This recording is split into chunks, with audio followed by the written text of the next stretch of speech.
pinabayaan.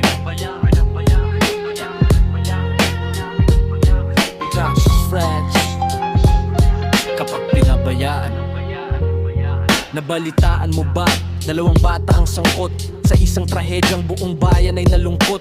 Mga murang edad na dapat nag-aaral pa, ngayon ay nakaharap sa batas at mabigat na problema. Hindi isinilang na masama ang kahit sinong bata. May kwento sa likod ng bawat maling nagagawa, pero minsan kapag walang gumagabay sa tahanan, unti-unting naliligaw ang murang kaisipan. Mula sa simpleng pagsuway na pinapalampas lang, hanggang sa maling barkada na hindi napapansin. Minsan nakalay maliit na bagay, lilipas din naman hanggang lumaki ang problema at mawalan ng hangganan. Huwag kang magpapabaya sa pagdidisiplina sa anak. Bawat aral na itatanim may habang buhay na natatak. Kapag ang tama't mali ay hindi na ituro ng maaga, bunga nito'y maaring pagsisihan ng buong pamilya. Kang magpapabaya sa pagdidisiplina sa anak. Bawat aral na itatanim may habang buhay na natatak. Kapag ang tama't mali ay hindi na ituro ng maaga, bunga nito'y maaring pagsisihan ng buong pamilya. Pamilya.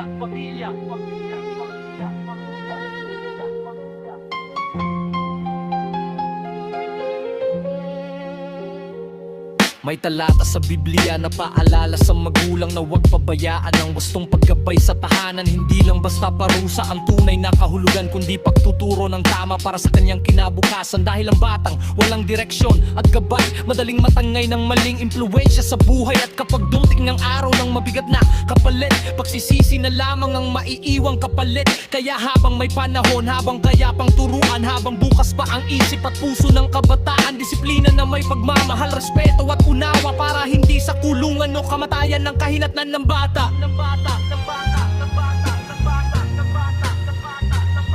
Ang disiplina ay hindi galit, hindi rin pananakit. Ito'y paggabay upang ang anak ay manatiling matuwid, sapagkat ang batang pinuruan ng tama sa kanyang daan, mas malamang na iwasan ng maling kapalangan. At na may mensaheng ang kakulangan sa paggabay at disiplina ay maaring magdulot ng mabibigat na kahihinatnan. Habang binibigyang diin na ang disiplina ay dapat may pagmamahal at wastong pagtuturo,